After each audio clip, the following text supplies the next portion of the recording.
Resign করছে আলহামদুলিল্লাহ। কিন্তু একটা কথা কই, আজকে এই যে চুপ্পু পদত্যাগ করলো, সে তো হাসিনা পলানোর পর 2 বছর ধরে ওই চেয়ারে বসেছিল। একদিন না, 2 দিন না, দুইটা বছর।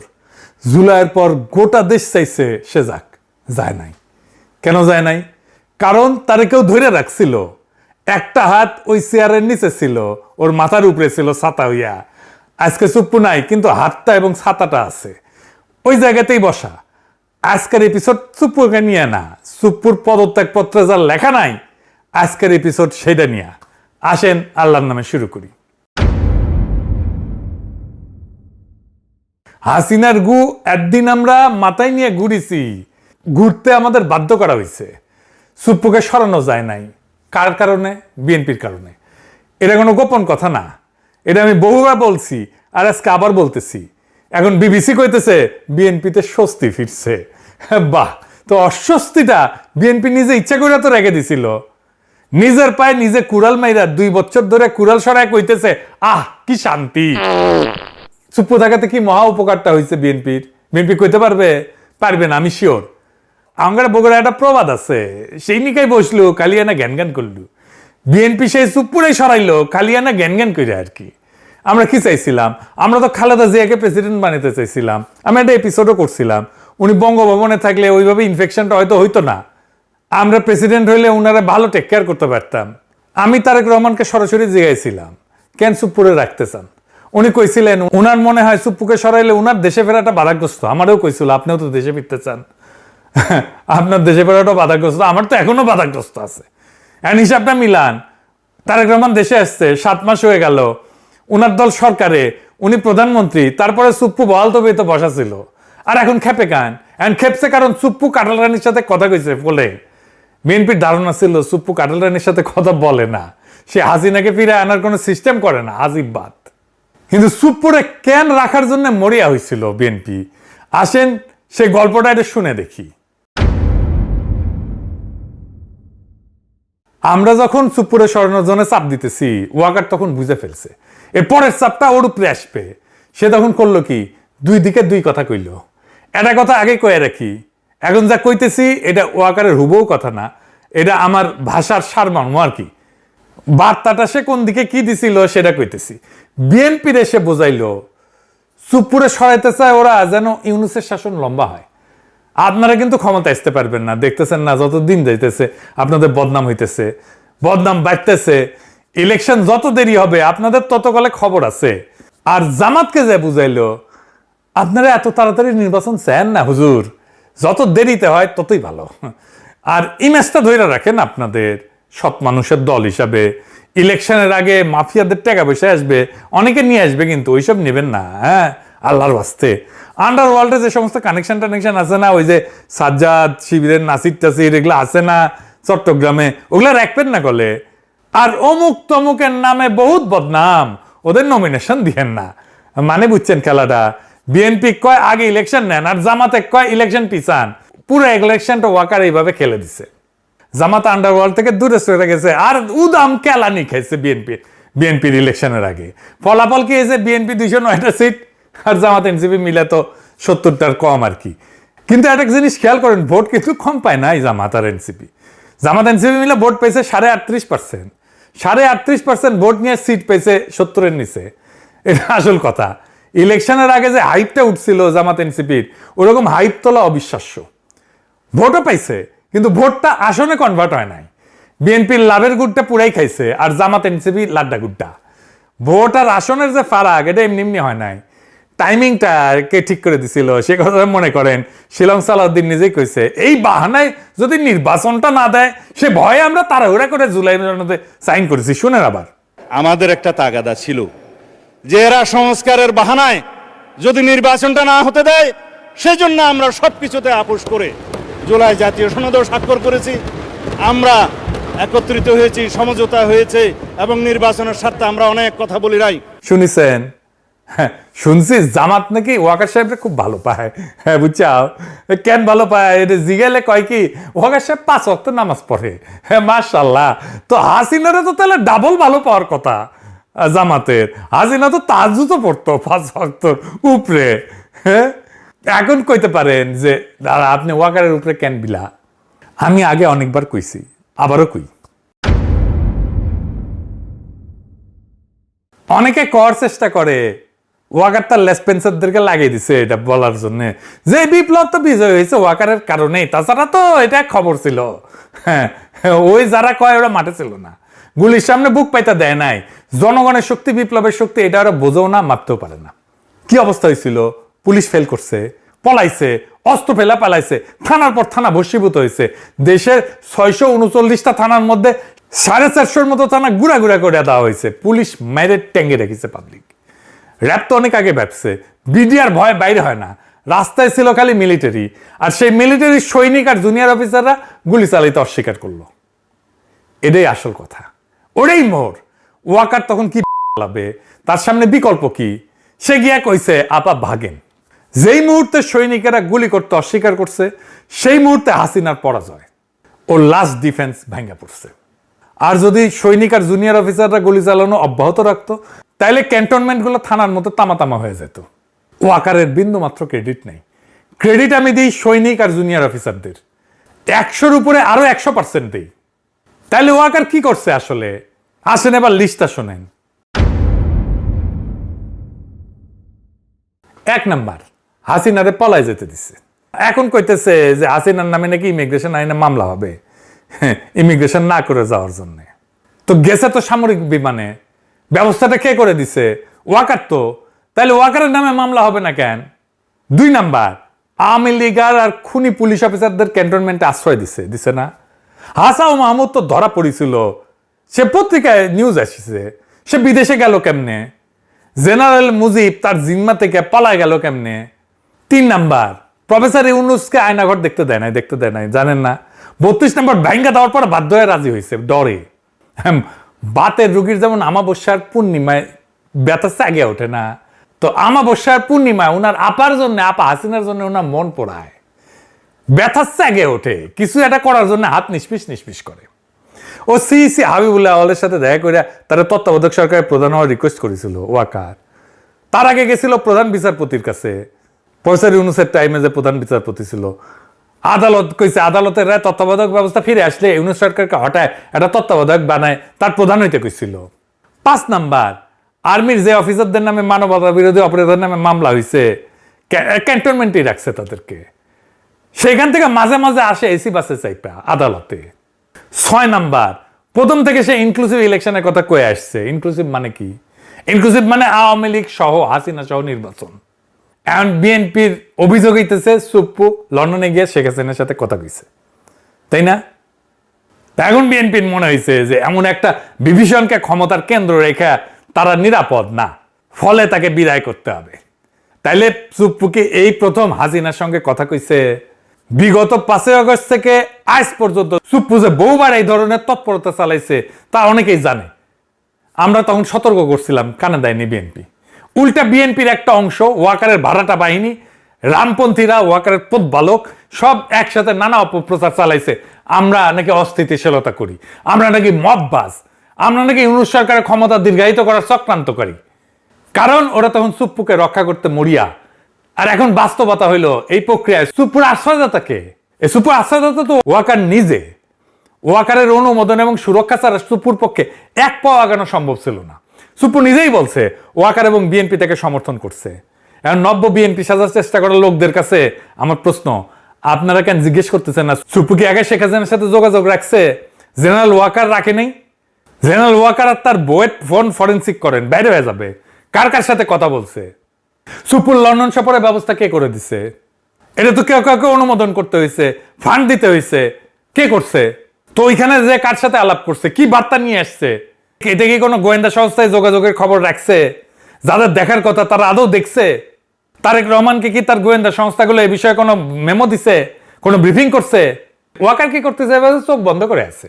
ওয়াকার ওইখানে থাকবে আর সুপ্পুকে সরাবে, কোনো লাভ হবে? কোনো লাভ হবে না। সুপ্পু, ওয়াকার, আওয়ামী লীগ এবং ইন্ডিয়া, এই 4 শক্তির অক্ষয় আজকে বাংলাদেশের রাজনৈতিক অস্থিরতা তৈরির মূল কারিগর।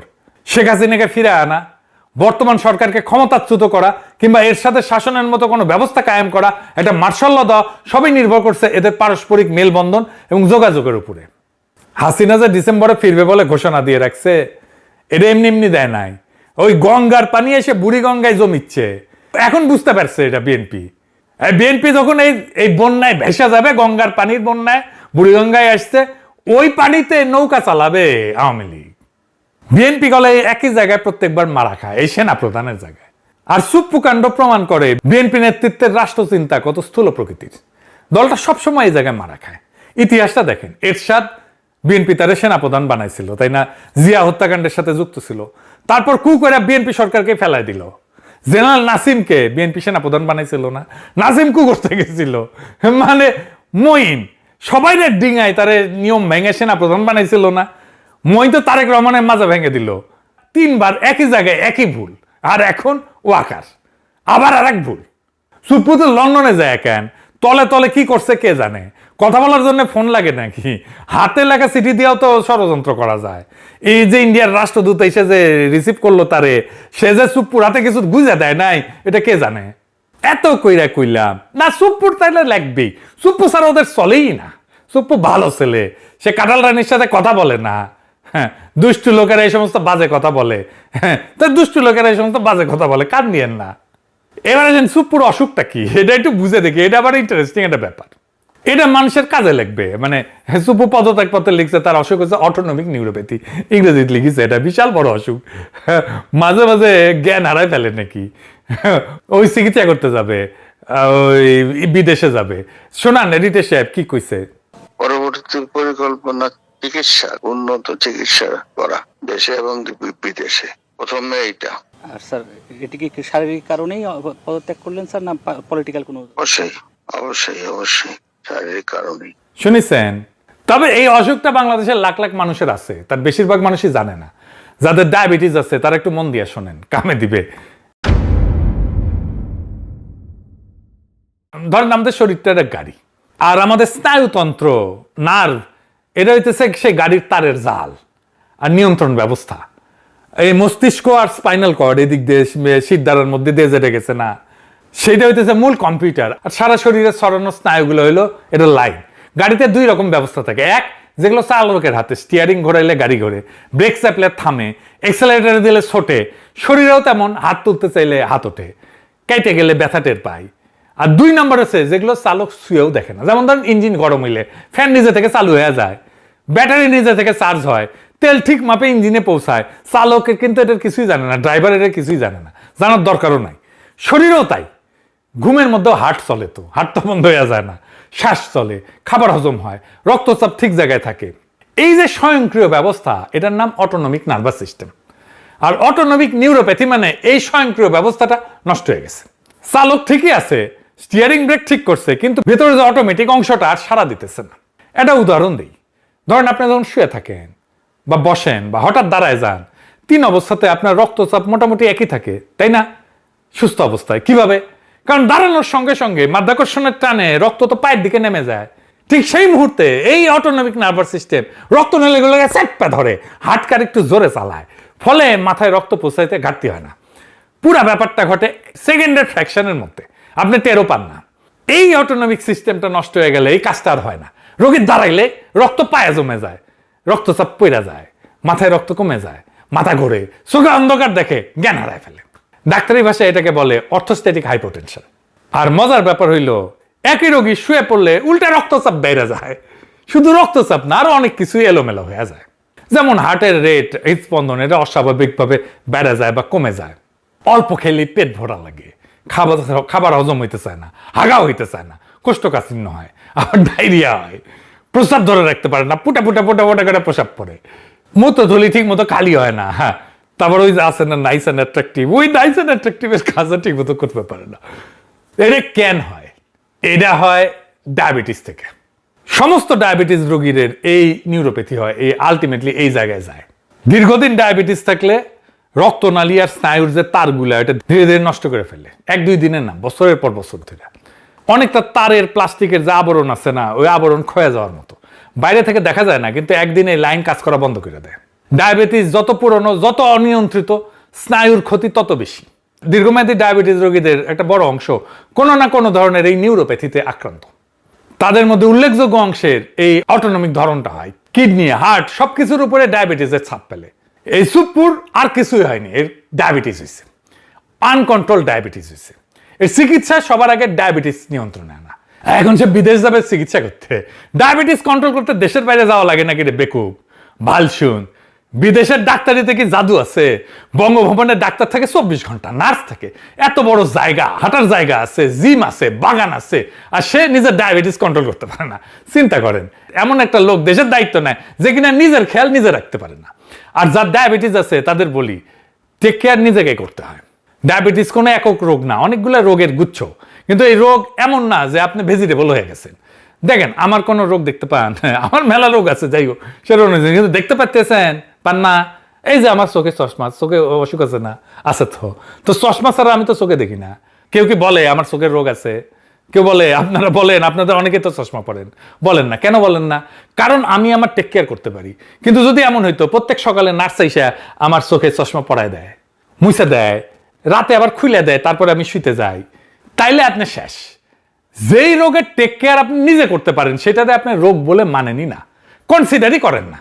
তো ডায়াবেটিসও এরকম, আপনার টেক কেয়ার আপনি নিজে করতে পারলে আপনার এটা রোগী মনে হবে না। যাই হোক, ডায়াবেটিস রোগীরা এটা মাথায় রেখেন। এইবার আসেন পদত্যাগ প্রশ্নে। আইন সুপ্পুর তো গ্রেপ্তারের দাবি উঠেছে। সুপ্পু কইতেছে তারে কে গ্রেপ্তার করে? সংবিধানের 51 ধারা আছে না, শুনেন। কিসের বিচার করবে? আর্টিকেল 51 অফ দি কনস্টিটিউশনে পড়ে যায়, দেখুক। শুনিছেন? বেকল এরশাদের টাইমে 51 ধারা ছিল না, ওরা জেলে নিছি না আমরা। এই 51 ধারার রক্ষাক অবস্থা কাজ করে যতক্ষণ সে রাষ্ট্রপতির পদে আছে। পদটা ছাড়লে ওই ছাতাটা মাথার উপরে আর থাকে না। ওর নামে 2 টাকা ফাইন উঠেছে, এরপরে ওই জেলে যাবি। আমরা তো সুপ্পুর উপর প্রতিশোধ নিতেছি না। সুপ্পু কি ছিল? সুপ্পু ছিল শেখ হাসিনার মনোনীত রাষ্ট্রপতি এবং জুলাই গণঅভ্যুত্থানের পর পুরনো রাষ্ট্রের সাংবিধানিক ধারাবাহিকতা রক্ষার কেন্দ্রীয় চরিত্রদের একজন। সুপ্পু তো নিজেই সাক্ষাৎকারে বলছে তার গুরুত্বপূর্ণ ভূমিকার কথা, নিজেই ফাঁস করে দিছে। তার বক্তব্য অনুযায়ী 5 আগস্টের পর 3 বাহিনীর প্রধান এবং বিএনপির নেতারা তাকে সাংবিধানিক ধারাবাহিকতা রক্ষায় সহায়তা করছে, বলছে না? 3 বাহিনীর প্রধান তাকে বলছে যে তিনি সশস্ত্র বাহিনীর সর্বাধিনায়ক। তার পরাজয় মানে সশস্ত্র বাহিনীর পরাজয়। সে এই কথাটা বলছে পুরনো সংবিধানের অধীনে নতুন সরকার গঠনের ন্যায্যতা হিসেবে। এই বক্তব্যের রাজনৈতিক তাৎপর্য কিন্তু ভয়াবহ। 5 আগস্ট জনগণ শেখ হাসিনার শাসনের বৈধতা ভেঙে দিছে। জনগণ তখন শুধু একটা সরকার সরায়নি, তারা রাষ্ট্রের প্রচলিত ক্ষমতা ব্যবস্থার বিরুদ্ধে নিজেদের সার্বভৌম ক্ষমতা হাজির করছে। সার্বভৌম ক্ষমতা, সেটা সবার উপরে, সবার উপরে, সংবিধানের উপরে, রাষ্ট্রের উপরে। অথচ সেই মুহূর্তে জনগণের শক্তিকে নতুন রাষ্ট্র গড়ার পথে নেওয়ার বদলে রাষ্ট্রপতি 3 বাহিনীর নেতৃত্বে পুরনো রাষ্ট্রযন্ত্র এবং বড় রাজনৈতিক দল বিএনপি মিলে সাংবিধানিক ধারাবাহিকতা রক্ষাকে প্রধান কাজ বানাইছে। সাংবিধানিক ধারাবাহিকতা কথাটা শুনতে খুব নিরীহ লাগে, খুব মজা লাগে, খুব সুন্দর লাগে, খুব শুদ্ধ লাগে। বাস্তবে এটার অর্থ ছিল শেখ হাসিনা চলে গেলেও যেন শেখ হাসিনাকে, যে ব্যবস্থা শেখ হাসিনাকে বানাইছে সেই রাষ্ট্র ব্যবস্থা যেন অক্ষত থাকে। জনগণ শাসক সরাইতে পারবে কিন্তু রাষ্ট্রের ভিত্তি বদলাইতে পারবে না। গণঅভ্যুত্থান সরকার বদলাবে কিন্তু ক্ষমতার উৎস হবে না। পুরনো সংবিধান, পুরনো আমলাতন্ত্র, পুরনো আদালত, পুরনো রাষ্ট্র, পুরনো নিরাপত্তা কাঠামো, পুরনো অর্থনৈতিক স্বার্থগোষ্ঠী, পুরনো বন্দোবস্ত, এরাই শেষ কথা বলবে। এই অর্থে সুপ্পুর বিচারের দাবি শুধু প্রতিশোধের দাবি না, এটা গণঅভ্যুত্থান নস্যাৎ করার রাজনৈতিক প্রক্রিয়ার বিচারের দাবি। কিন্তু একটা লোকরে ধইরা বিচার শেষ কইরা দিলে চলবে না। প্রশ্নটা লোকের না, প্রশ্নটা প্রক্রিয়ার। কে কোন সিদ্ধান্ত নিছিল, কার পরামর্শে নিছিল? 5 আগস্ট রাতে বঙ্গভবনে কারা বসছিল, ওখানে কি কথা হয়েছিল, কে কারে কথা দিছিল, নতুন গঠনতন্ত্রের রাস্তাটা কে বন্ধ করে দিছিল, আর ওইটা বন্ধ করে কার কি লাভ হইল? এই প্রশ্নগুলো তুলতে হবে, এই প্রশ্নগুলো ফয়সালা করতে হবে। এই প্রশ্নে ফয়সালা না করলে সুপ্পুর পদত্যাগে একটা খবরই হয়ে থাকবে, ইতিহাস হবে না। খবর মানুষ 2 দিন পরে ভুলে যায়, ইতিহাস ভোলে না। আর যতদিন এই প্রশ্নগুলোর জবাব না আসতেছে ততদিন কাঠামোটা ওইখানেই খাড়ায় আছে। কাঠামো ঠিক থাকলে খালি চরিত্র বদলায়, নাটক বদলায় না। কালকে সুপ্পুর জায়গায় আরেকজন এসে বসবে, আপনি তার নামও জানেন না, কিন্তু কাজটা হুবহু সে একই করবে। তাই ঘুরে ফিরে ওই প্রথম কথাতেই আসি, সুপ্পুর রক্ষাকর্তা কে আসিল? ওয়াকার। আর সাথে কে ছিল? এইটা আমি কই নাই, সুপ্পু নিজেই কইছে। তাইলে ওয়াকারে বহাল রাখা খালি সুপ্পুরে সরাইলে কাজ হবে? হবে না। আর এই জবাবটা বিএনপি সরকারকেই দিতে হবে। নিজের ক্ষমতার নিরঙ্কুশ না করলে বিএনপির সরকার টিকবে না। কয়ে রাখলাম, ওই সেই নিকাই বসবি, খালি এনা ঘ্যান ঘ্যান করবি। তবে কিছুদিনের মধ্যে সুপ্পু অ্যারেস্ট হচ্ছে, জেলে যাচ্ছে, এটাও কম না। আপাতত আমাদের কাজ একটাই, মুড়ির তিন নিয়ে বসা, খেলা দেখার জন্য। পকেটে পয়সা থাকলে পপকর্ন নিয়ে বসতাম। আসেন আমরা দেখি খেলাটা চলতেছে কোন লেভেলে এবং খেলাটার ফলাফল কি হয়।